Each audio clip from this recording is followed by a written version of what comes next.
Project Plan Return to Travel. Our topic today is the digital divide, and we are excited to have you. Just want to go over a couple of housekeeping items for you and also introduce and explain who our organizational team is today. For those of you who do not know me by now, my name is Carmen Smith. I'm the Senior Travel Manager for ICF and Travel and Events. I've got Andrew Wilcox, who's also my manager for travel of Europe and Asia for ICF. Charlie Grappone, he's the team leader for sales for Citizen M Hotels, and we want to say a big congratulations to Charlie as he is a new father and is currently on paternity leave, taking care of that wonderful new baby girl. Roman Neumeister, travel officer, OSCS. Kathy Rigby, the program manager for travel risk and safety for CFA Institute. And then part of my ICF team is Tanya Fairball and Carly Van Dyke. Just some housekeeping items, please. This session will be recorded. Please mute yourself and turn your cameras off.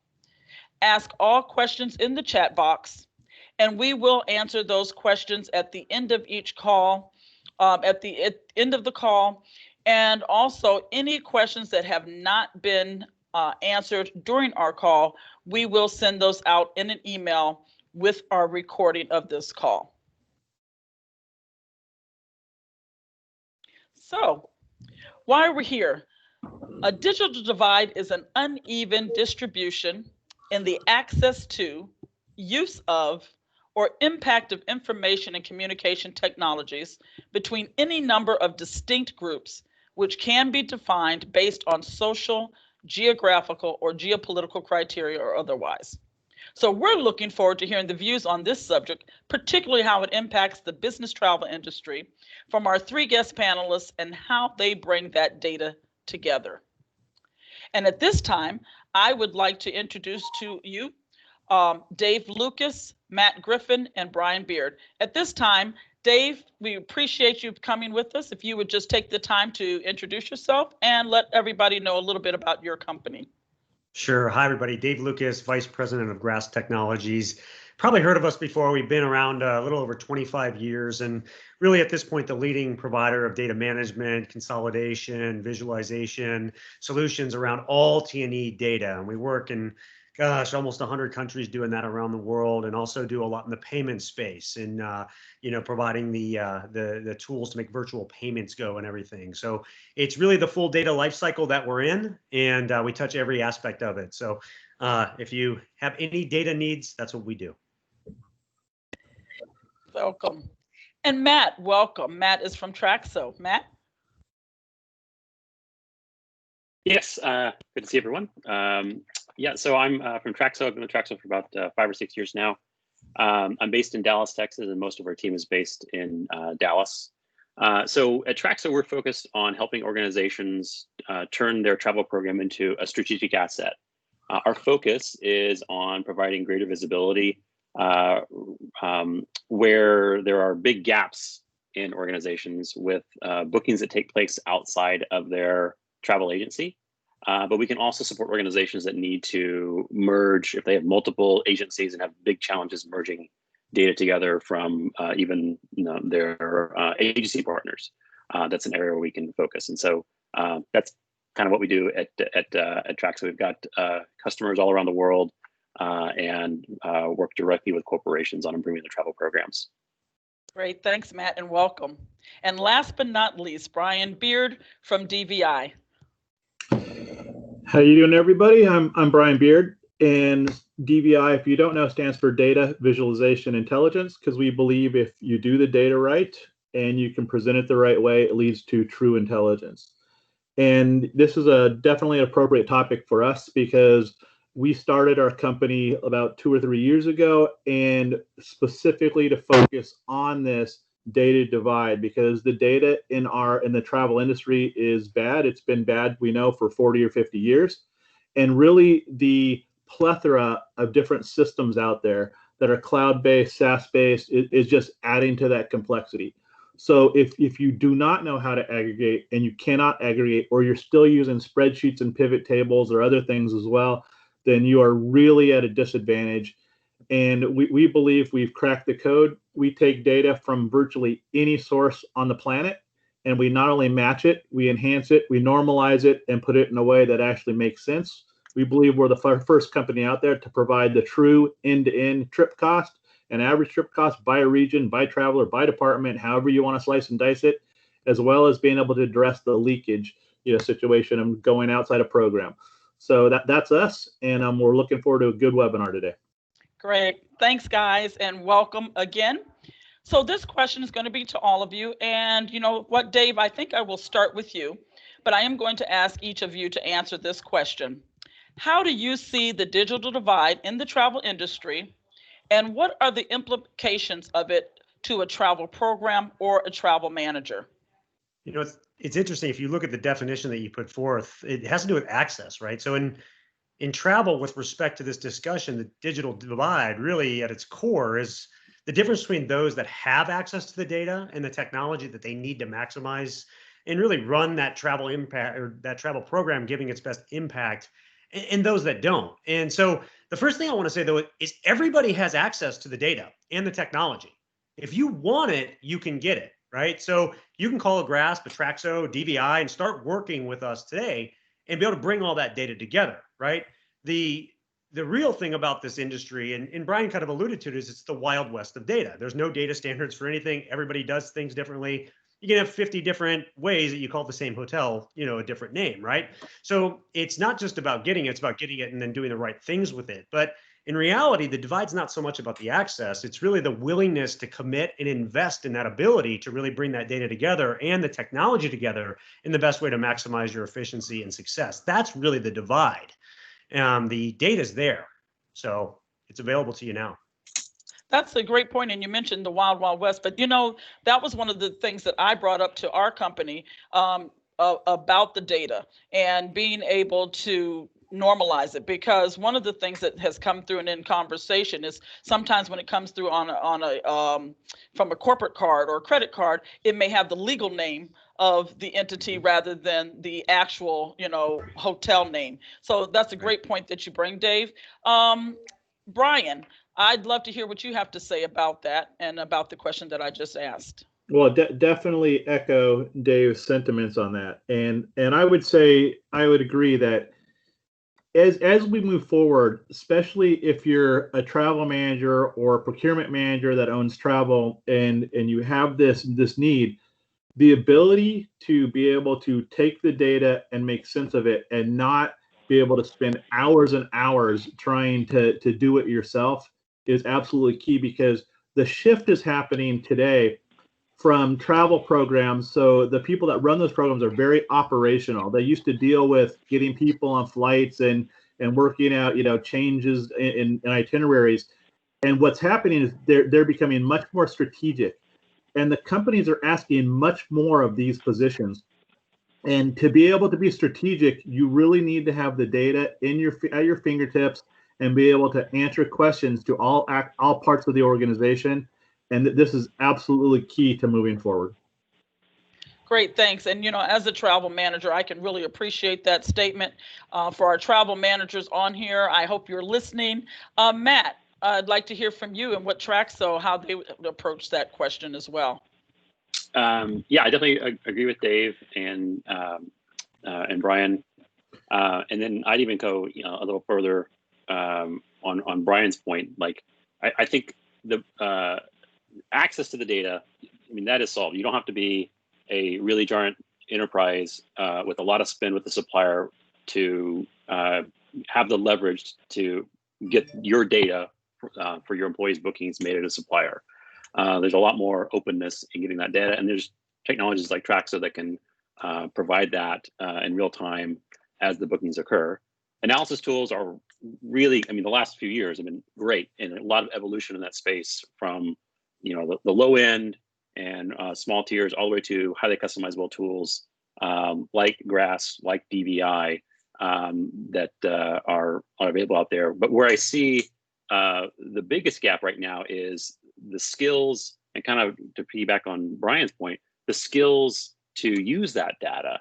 I think that is kind of the next step. And if I were thinking about like scheduling a conference and thinking about sessions and that I want to have at that conference, I would want where we used to have sessions all around leakage, you know, at GBTA and all the other events. I think the next thing is going to be around training and helping travel managers grow from more of an operational focus, as Brian was saying, to more of a strategic focus. The data's there, the tools are there. How can you use them in your organization and maximize the missing opportunities that just lie in your data waiting to be discovered? So that's how I kind of see the digital divide right now. That it's really about skills and using these great resources that are out there and available now.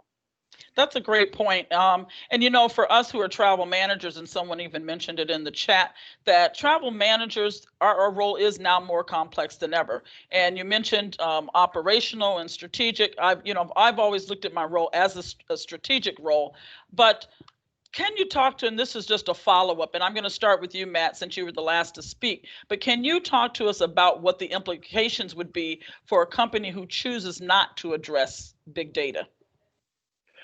Yeah, definitely. So as I said earlier, we at Traxo think of it, we're trying to help companies realize that their travel program is a strategic asset.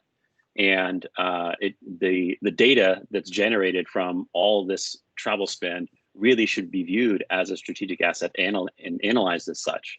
And so there's a lot of value in there, both from the standpoint of keeping employees safe, making sure you're getting the best value from your supplier partners. But there's another angle here that I'm hearing more and more about, and that is hiring and retaining the best people. That's a direct relationship to the type of travel program that you offer. And so if you have restrictive policies, people might not, if people that travel a lot might not stick around for long if it's not a comfortable experience when they go on the road.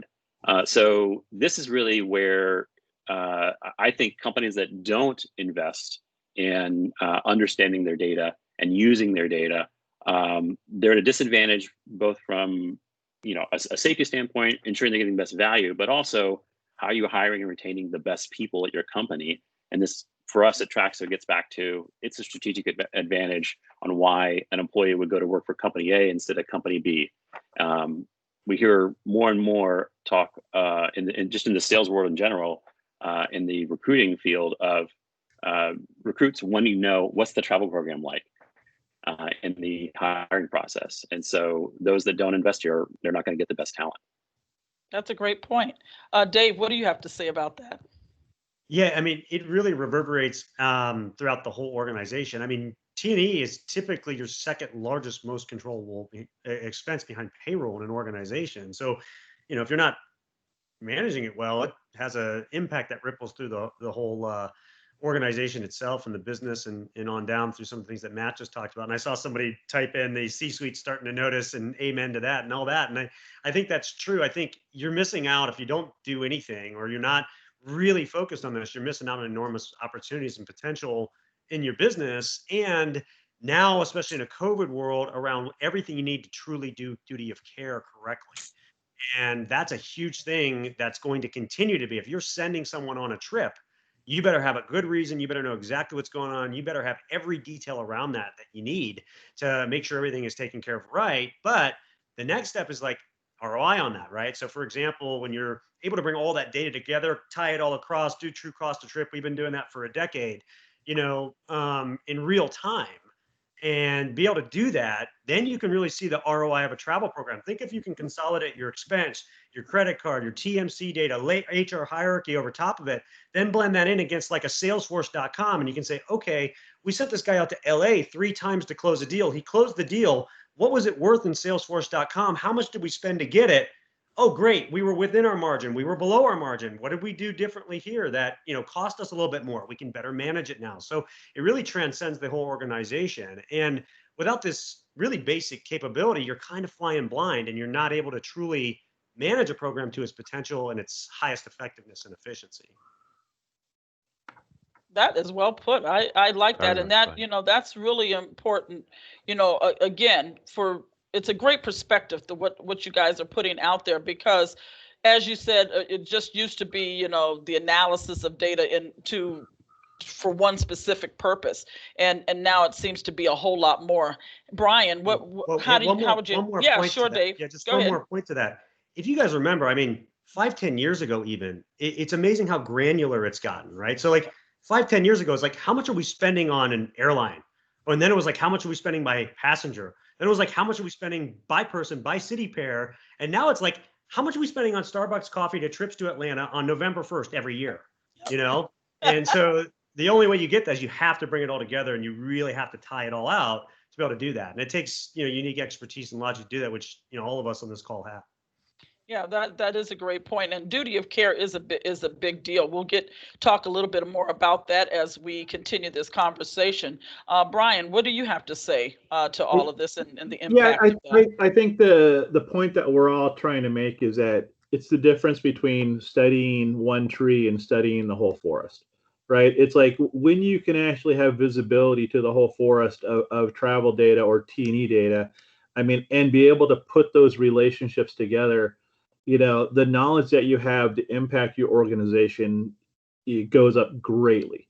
And and just the ability to answer questions that we've never been able to answer before, like the Starbucks question that Dave mentioned, or the ability to look at relationships between different spend areas, like between meetings and travel and meetings, and it changes the whole dynamic of the way that we look at travel, which is one of, as Dave mentioned, one of the largest controllable travel expenses within an organization. Well, thank you guys, because this is truly some really insightful perspectives on this. And I think, with the change of everything that's taken place, we do have to look at things quite differently than we have historically. And that's one of the reasons that I love data for that reason is how do we look at it from a predictive analysis as opposed to a historical analysis. So I've got a scenario here, and then I'm going to let Andrew step in and ask the questions.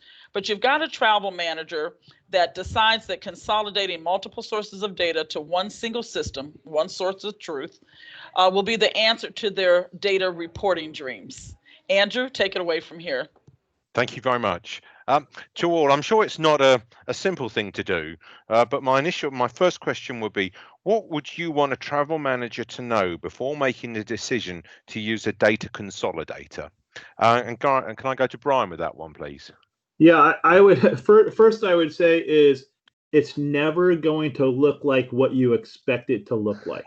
And we've seen this in customer after customer, is there's always a significant wow factor when they've been actually reporting whether it's their hotel spend off of only a piece of their data, and when they finally see the full hotel spend or the full travel spend, it's never the same, and it's always probably more than they would expect. For example, now that we have the ability to look at meals, whether it's on the entertainment side or the travel side, and compare that to air travel, we always see, or almost always see, that meal spend is actually greater than air spend in many, many organizations. So I would say get ready to change your perception of what you've been looking at for the last 20 years, because what we're finding is that the data has changed the way we look at things. That's very interesting. A very good point. Matt, what's your take on that? I would say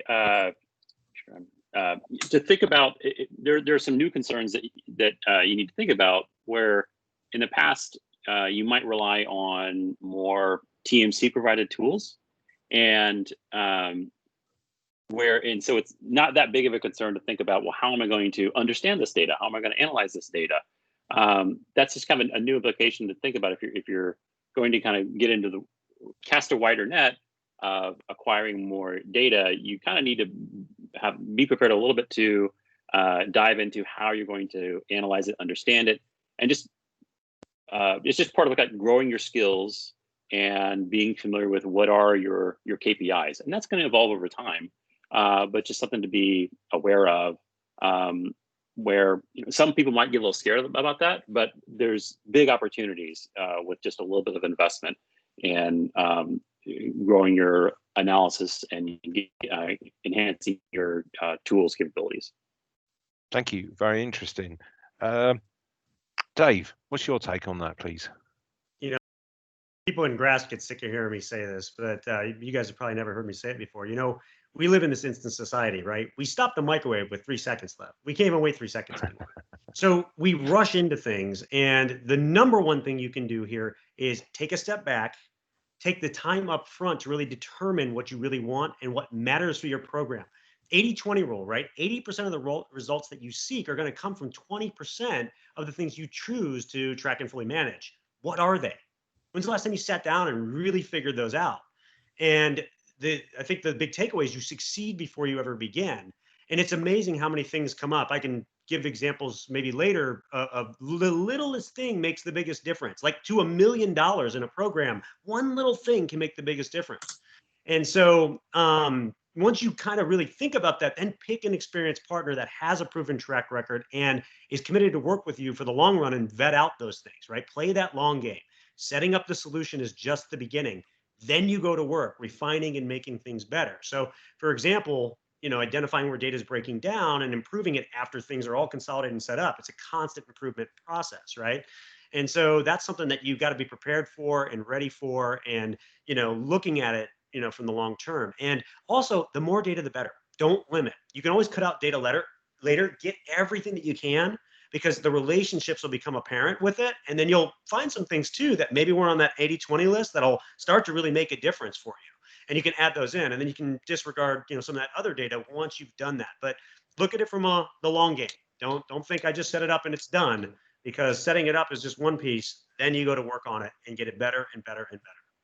Hey, Andrew, can I add to that real quick? Because Dave's touching on a point that when you choose a solution and you're looking at data aggregation, make sure that whatever solution you choose, changes with the times. Like, 10 years ago, if we told somebody that 40% of your ground transportation, you'd be hopping in somebody's car that they own and they're driving around, as opposed to renting a car, nobody would have believed you, right? So you need systems that change with like the disruptors, like the Ubers and the Lyfts and the Airbnbs and those, and then can take that data in, because I guarantee you the next 5 to 10 years, there's going to be many more disruptors than there have been in the previous 5.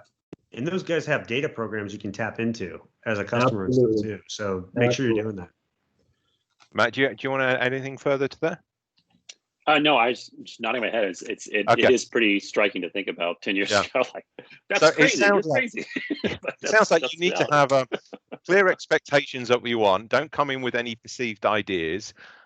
The normal thing, less is more, I would say, by the sounds of it, is not the case. More data is better, and be prepared for the results. So just as a follow-on, if I may, please, I'm really just wondering, is your advice any different if you were talking to a company that had a mandated program versus a non-mandated program? And Dave, can I go to you on that one, please? Sure. Really, there's no real difference from what I just said about how to approach it. The difference is where you get the data from, the sources, right? So either way, you need to get it, consolidate it, normalize it, cleanse it, enrich it, tie it all together, and have a good way to analyze it, right? So you're going to have that no matter what. It's just really the sources that you get that from are really going to be different and change, and the nuances with that. So. Okay. Brian? Yeah, so it's interesting because, there's different definitions. And we talk about mandated, that you have to go through your travel agency to do travel. That's one thing. Or is it you have to use preferred suppliers if there's no preferred suppliers? Or is it that your departments can do whatever they want as long as they stay within a simple budget? To Dave's point, and I think I'll make the same point, it really doesn't matter where the data comes from. Your definitions of what leakage is and those type of things may change depending on your mandate or your non-mandate. But the data is the data, and as long as you have somebody that can put it together, aggregate it, fix the anomalies in the data, and be able to provide it back to you in a way that's easy to analyze and easy to understand, that's what you're looking for. Okay, great. Matt, over to you. So if you were kind of defining mandated as very kind of TMC centric type program, for I would, if you are looking at consolidation providers to combine data, I'd say also think about other team members that if you were reliant on your agency for providing analytics solutions, would not have ready access to this data, but working with an organization outside of your agency that can provide access to the data unlocks potentially interesting opportunities outside of just travel.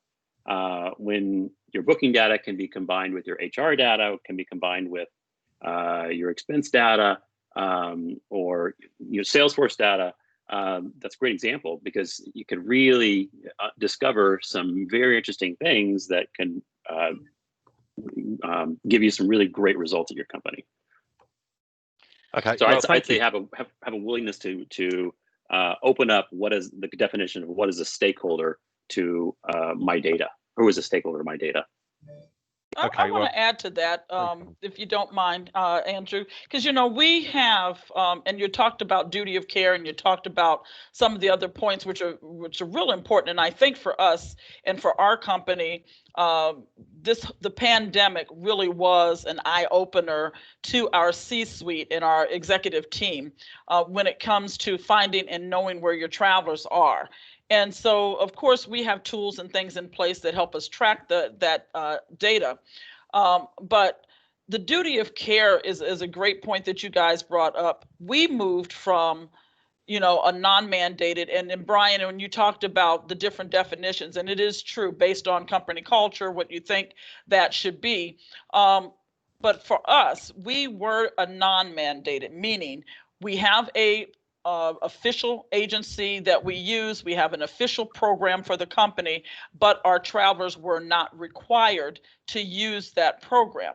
Since the pandemic, it is mandatory. We also have levels of supervision or approval in place, divisional level, because right now it is, extreme usage or essential travel for those that are permitted to travel. The rest of us are pretty much on lockdown. So my question would be, with that in mind, what would be some of the approaches that you've taken? Has it changed since COVID, or what would you say to a travel manager like me who's gone from one extreme to the other, and now wants to use this data to maybe capitulate everything that's going on, and has your approach changed as a result of COVID? How about Matt?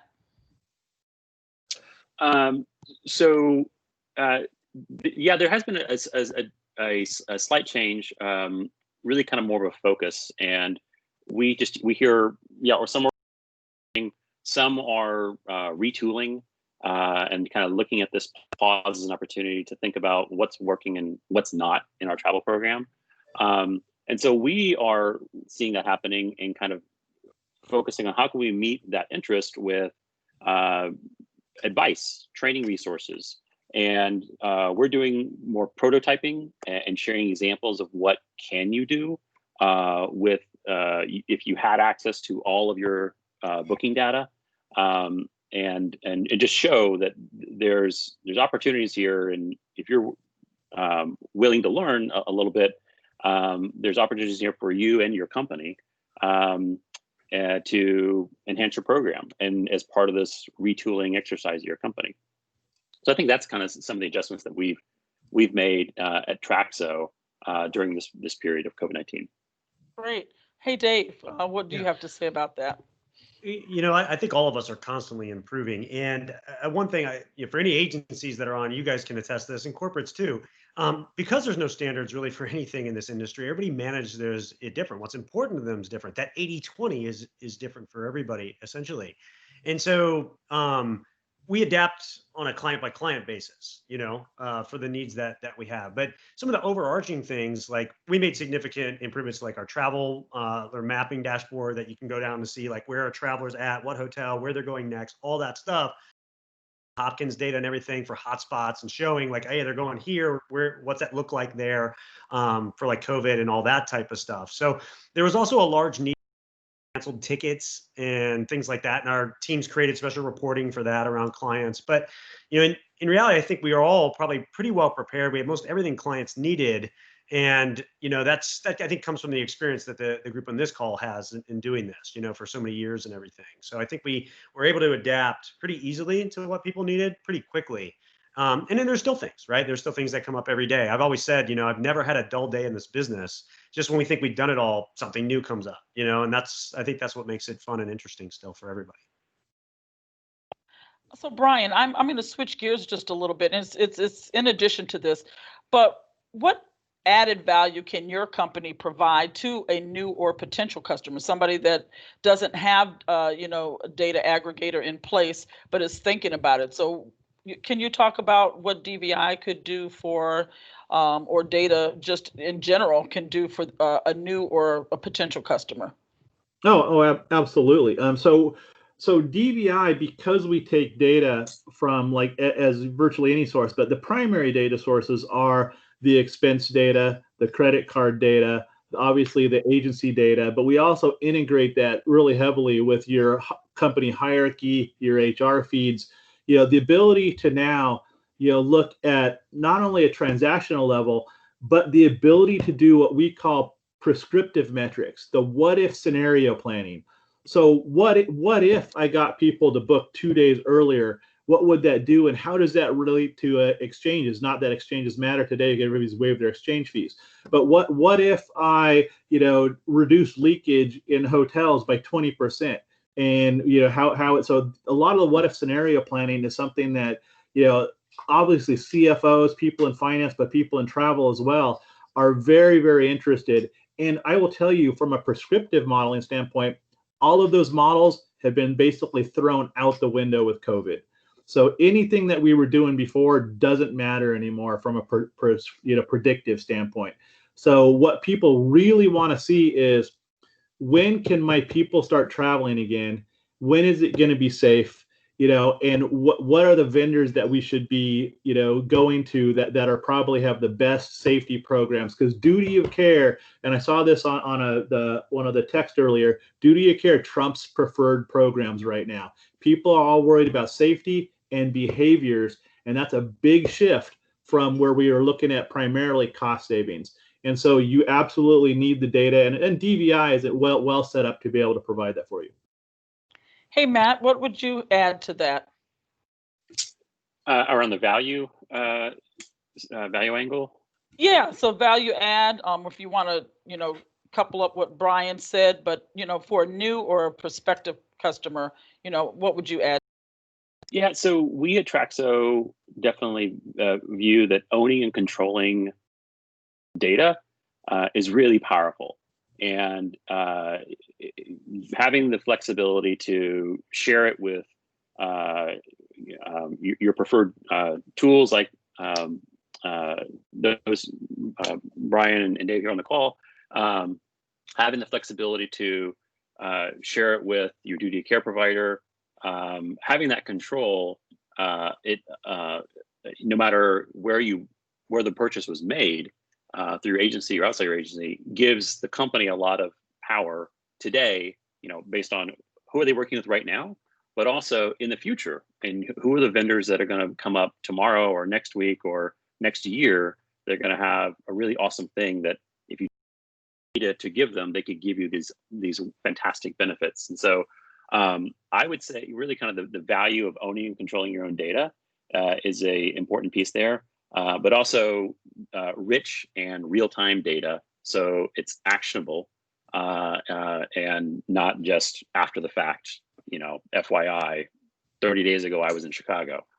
Doesn't help from a duty of care standpoint. So real-time is key. Yep. Any final comments about that from you, Dave? Just from a grasp perspective, I mean, we We do all that. So we bring all the TMC, expense, credit card, ERP, open booking, HR hierarchy, all that stuff, regardless of format, state, and everything. We mold to the best data set that we can get. We don't enforce any data set, which is really nice around the world. You know, you get into places, South America, India, and all these places that, you know, they can only export certain things, right? And there's certain formats that only some systems take. We don't do that. We don't conform to that or force that. We conform to the best data set. So regardless, you know, what somebody has, we can get the most data. I think that's important. I think something for you to consider, always important, is forget the front end. Like, there's front ends are a dime a dozen. Analytics tools are a dime a dozen. You can get them off the shelf all day long. If you can't get the back end right, none of that matters. You can have the greatest looking graphs and charts and all that stuff in the world, but if you can't get the data right in the back end, that doesn't, you know, that then you're just have really nice bad data. You know, so that's what we do. We are the best data plumbers in the business, bringing it all together, tying it out to the penny, making sure that everything's accurate, enriching it, even, you know, completing data sequences where data's not there. We have logic for all of that does that. And that's what we've been doing for, you know, 25 years. So that's the key, is get the plumbing right and then get the front end right. And, you know, a lot of us have both, which is great. You can have it all in one place, but that plumbing is important. And then, you know, our team has over 500 years of experience combined just doing this every day with clients, servicing 180,000 corporations through the world. So, you know, we bring that to the table and really help clients with that as well. Well, that's an important point. And, you know, for those, again, those travel managers who are on here listening, but, you know, we do have some suppliers on here as well. So, and you're talking about multiple sources and, you know, coming from different places. So working with those different suppliers, having a data aggregator, does that help or does that hurt the suppliers who are coming from, you know, say, I don't want to be specific, but maybe, you know, we've talked about NDC and some other things that have come on to kind of open up maybe a can of worms here. But how would your companies, you know, deal with that? And is that a good thing or a bad thing for you? Dave? I think it's not a bad thing at all. It's just more data from different places and stuff, you know. So, I mean, I think, well, a lot of people we just started working with like ARC and United, helping with their whole program for getting data to United for their needs and everything, right? So I think it just opens up more opportunities for all of us to get that data, get it right, and really deliver it for the right reason that it can be consumable and really useful, right? At the end of the day, that's what we want. We want data that's useful, that can really make a difference for us. That's what we're after, right? So this just allows that. Suppliers, I wish we'd come more together and work on that stuff together, right? I think there's tremendous opportunity for this industry to do that. So no, I just think it opens up more opportunity, and there's all kinds of it out there still for us all. Well, you know, that is a great point. And I know one of you talked about the more data, the better.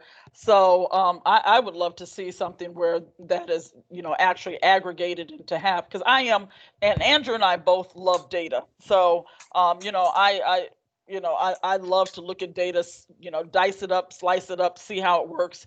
And I think that prescriptive analysis that Brian talked about is real important, because, you know, I want to know where it's going. And so this is going to be a big deal for us in terms of the pandemic.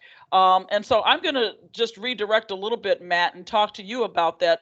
You know, how are you guiding your customers through this right now? Because right now there's not a whole lot of data that's, you know, coming forward. So how would you move and either work with the suppliers from a supplier side and work with your buyers to help navigate, you know, this pandemic and the change in the industry that has taken place? Yeah, so with the suppliers, they've always been hurt by not having the plumbing in place like your TMC has, to get that data efficiently to where it needs to go for your duty of care provider, your expense platform, your analytics platform, and more. So that's being addressed, and you know, forward-looking suppliers that are making investments there, they're the ones that will, you know, they're being more transparent with their data and supporting sharing, and they're the ones that are going to benefit by providing greater access to booking data, not only to help companies understand what's really happening with my employee spending with so-and-so airline or so-and-so hotel, but am I am I completely positive that my duty of care provider knows that they're staying at that hotel? But I think what's interesting when we look at change, we kind of see the pendulum swing back and forth between spending concerns and safety concerns. And spending concerns, safety concerns, we talk to different travel managers, and it's kind of one or the other, but it's definitely swung, definitely a lot more into safety this year. But it's kind of at a different angle of safety, where from the standpoint of looking back in time, but we hadn't really thought of, and it's mostly around, does my duty of care provider know about this booking that I just made, and it's going to give me advice on where to go and where not to go in this city in 2 weeks, or there's an incident and I need help, and the duty of care provider is there to help. But with COVID, being able to look back and see where have our employees been, who might need to be quarantined, who might get stuck because all of a sudden now, in 12 hours, Canada's not going to let people in. Like that happened to us, and we were helping a client through that issue. And so this was a really interesting thing that we hadn't thought of, but we were there and ready with all of the complete data to help solve that really unique need. But we just hadn't predicted that would happen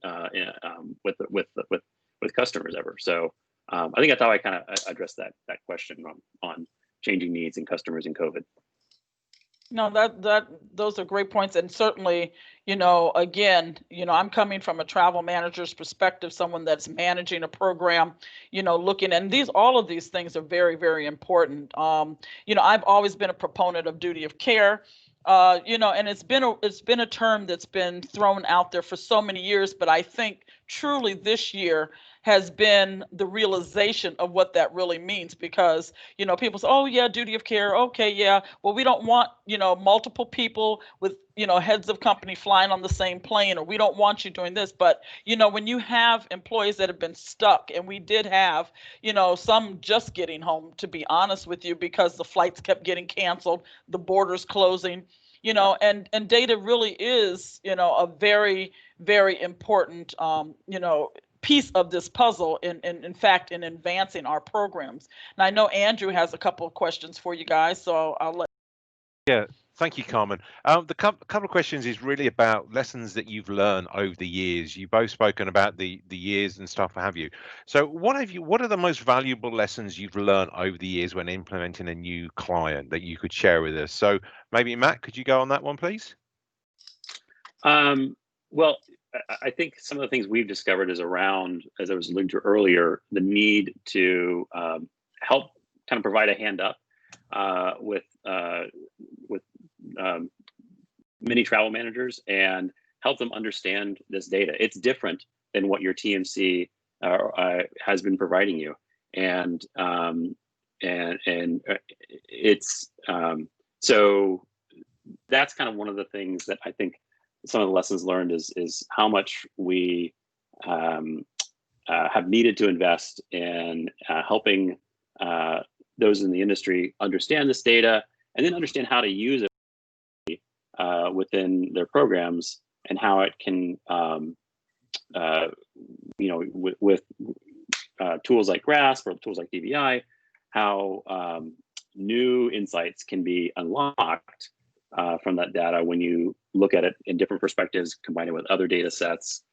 So I think that's kind of been one of the big lessons learned for us over the last few years, is around the need for more skills and analysis, and to really leverage all these great, fantastic resources that are out there from a data standpoint and a tooling standpoint.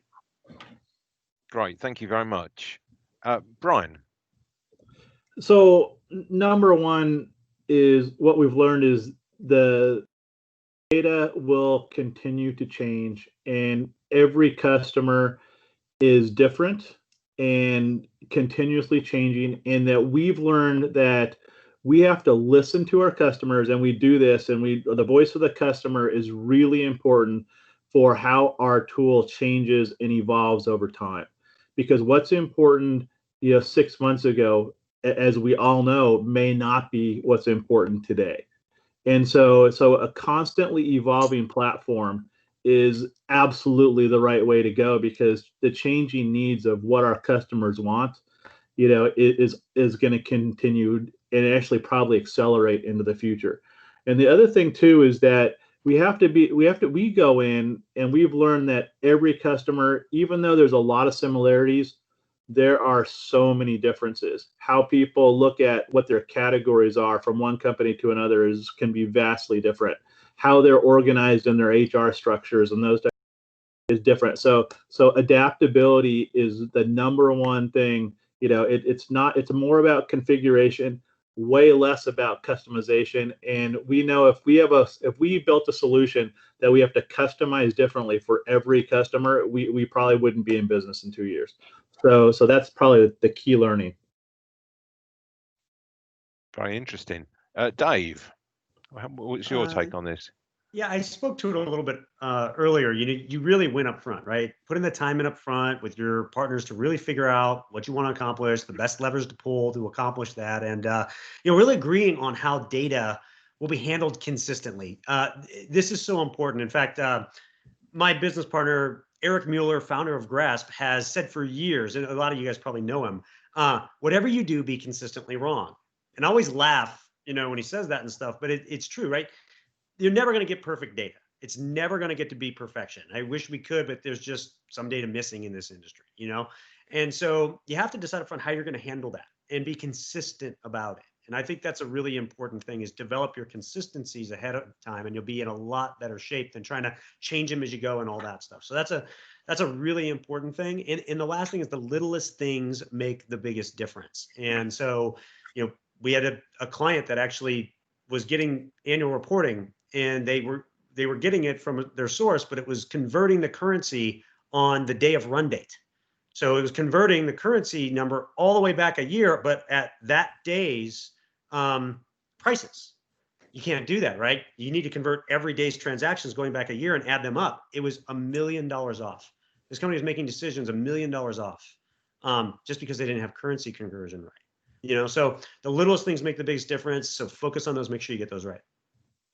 Just really as a thing that came into mind, do you find any challenges with the suppliers of the companies? The people who provide the data. Is it more to do with the consistency of how that data is supplied? Are you asking me? Yes, carry on with that one, please. No, I mean, well, at this point, we've worked with just about every source and every company type that's out there. So usually not. With working with the client or the partner and stuff and doing that, everybody wins, right? Yeah. So usually it's never an issue. We haven't had it to date. We still, every day get new data setups to do all around the world with people we haven't worked with. And so it's just figuring out how to do it. And I think the important thing is, and this is true too, work with your partner to take the best data set that they can give. Don't make them conform to you. That'll take longer. It'll make it harder. It'll require more resources, especially if it's a TMC in this environment that maybe is furloughed a lot of people and doesn't have the resources. It'll make things take a lot longer. So work with people that'll really conform to the best data set you can get from where you're getting it, and things will be a lot easier for you. Yeah, Matt, do you have anything you want to add on that? Yeah, I mean, I think that point about what I took away, Dave, what you're saying was have the ability to be flexible, and that agility is really important, because things will change. Whether the partner is using your data structure or using their data structure, or things change in the structure of the data. And organizations that have the flexibility to react to those changes quickly from an aggregation standpoint are going to be able to provide the best data possible downstream to the corporate client. Well, guys, we thank you so much on that. I know if there's some questions. Great. So I do have a couple of questions here that just came through. I do want to touch just real quickly, and then I will get to this question that we have in the chat. Is there a different approach? I know we touched on it a little bit about mandated versus non-mandated, and the sources of data and where you're getting that from. But is there a different approach to how you would advise that person who's looking at a program, a travel manager more specifically, would you change the way that you advise them based on the type of program that they have? Matt, can you speak to that? For me, I think it gets down to the goals, and kind of was running through my head as you were sharing the question there was around what are the end goals, and what are you going to do with the data? And so if your goal is really around, I want to use this data to keep my employees safe and know where they are no matter where they book, or I want to use this data to reshop these bookings or negotiate with my suppliers, or I want to use the data to proactively identify who is booking either outside of the program or non-compliant reservations, so I can get them back into compliance and kind of steer them to make the right decision. One thing I've thought about, like last year, was around what's the value of pre-trip approval if you can get real-time information about bookings, and many places have really flexible cancellation policies. And so it's almost like a post-booking review. And I think we're getting to that point where the data is moving so fast and it's so readily available. Why get in the way with a stop sign that said, no, you got to get this approved? And instead, if 99% of the bookings are going to get approved and you have a mechanism to identify that 1% and cancel it without any penalty, to me, sorry, I'm kind of going off on a tangent. It kind of comes down to, what's the end goal? What are your objectives as an organization? Because flexible, rich data and easy access to that data can be used in lots of different ways, whether you're a mandated or unmandated program. Great, thank you. And we could certainly go on that topic, and I was going to, but we have a couple of questions and we're running out of time. So I do want to ask this.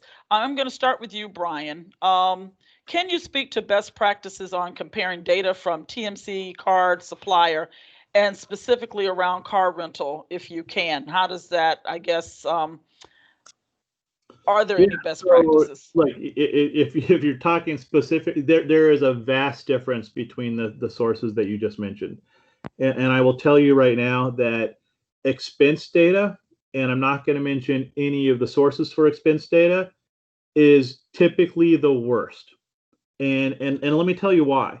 Because with expense data, most of the time it's up to the employee to actually put the data in, and we know there's a high potential for error or non-specifics. You may put in, like, around, especially car rental, but in ground transportation, you may put in an Uber as a taxi. There's things that just happen. The credit card data is largely seen as the best data source, because we can get it near real time or on a daily basis, and it really comes from source. The problem with credit card data, and it's funny because I have a story that I talked to a CFO the other day, and he said, wow, we do a lot of Ubers in San Francisco. And I'm like, no. It's because somebody's looking at your credit card data, and Uber happens to be based in San Francisco, so it looks like everything's purchased out of San Francisco. That you're not getting the location data. But credit card data typically is the most accurate and the most timely. The TMC data for car rentals is really good, except that the amounts never tell you the whole story, right? So you book a rental car for $25 a day or $45 a day, and you book it for 2 days, your bill is not going to be $90. It's going to be $160 because of concession fees, airport fees, taxes, and other things as well. Did they get gas or not gas? So you have to look at all of the sources to really get the best data. And so hopefully that answers your question, because there is vastly different, terms of accuracy from the data source that you get. And I agree with that. And having worked in a previous situation where we were building our own quote unquote data holding source. And that's what I mentioned earlier when Dave was talking about data, coming through, particularly you have legal names that come through, and how do you normalize that, and how do you determine, okay, is this a Holiday Inn, or is this a Hilton, or is this a Marriott? Because, as there are a number of property management companies that own multiple brands. And so when you just have that one legal source or legal name, it doesn't tell that story. This is going to be directed to you, Dave. What do you see as the new biggest area that requires data to make policy decisions? Is it mile reimbursement, or, what are some of the other data points that could require a different look, or the new, I guess, the new trend in data, so to speak? Well, new trend or new biggest data. So again, all the data is available. The trend is finally bringing it all together versus keeping it siloed. I think, it's always been kind of a nice to have. And when things were booming before COVID and everything, nobody had time, right? It was like, I don't have time to do it. I don't have time to do it. Now you do, and now there's a much bigger focus on it. And so, I think now is a much bigger focus on bringing all of it together. Getting the duty of care right is obviously another huge thing, in getting your things that you want to manage around that really, really good, and bringing in the other data sources for that, right? So there's all kinds of those duty of care management systems and all that stuff. You want to pull that data in. That's a big thing. Believe it or not, I think as things get into next year, I actually heard head of Expedia talking the other day, and they're back at 60% of pre-COVID numbers, right? And so they think that business travel will pick up into the end of the year, and ultimately by end of first quarter next year or so start to really get back on track. Well, meetings and management's going to start up again. And meetings and management data has traditionally been kind of that third rail that's sitting over here, right?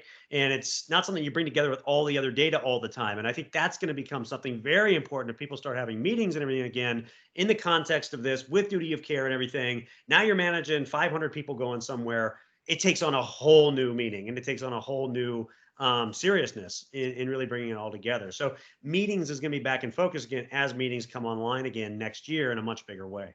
Well, you bring a great point up, and that's going to be our final point. But, and these are to my hotel suppliers, because they always like to break out the transient data versus the meeting data. Well, I look at it this way. It's coming out of my pocket. No matter how much I slice and dice it, it's still the same amount of spend. So, it's like, well, whether I get gas or whether I get gas at BP or whether I get gas at Shell, I'm still paying for gas. And so that's the way I look at hotel spend. And when I'm trying to negotiate, my meeting spend and my transient spend, I'm still spending at that same property. So that is a great point that you make. And it's something too that I want our travel managers to look at, because meeting spend is a big deal. Meetings and events falls under my purview, and that is something that we look at. And with the changes, it will be interesting to see how the trends go, because I think it's going to be a comfort level of who comes back and who doesn't come back, in terms of safety. We have touched on some great points. I know, Dave, that you have a hard stop as well, but I just want to thank everybody that has, come today. Just keep these things in mind when you're thinking about data for your programs, your companies, suppliers.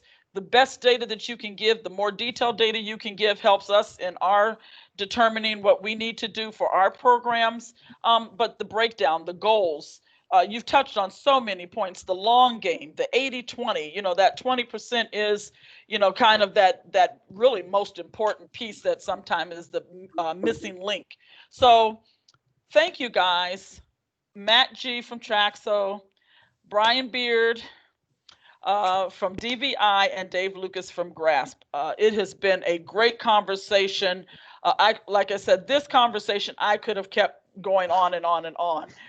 But I want to thank everybody that has taken the time to listen. Hopefully you've got some great insight to this and information.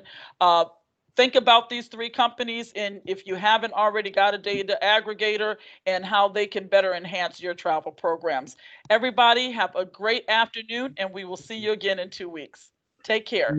Thanks, Carmen. Thank you. Bye-bye, guys. Thank you, Thank you. Bye. Thank you.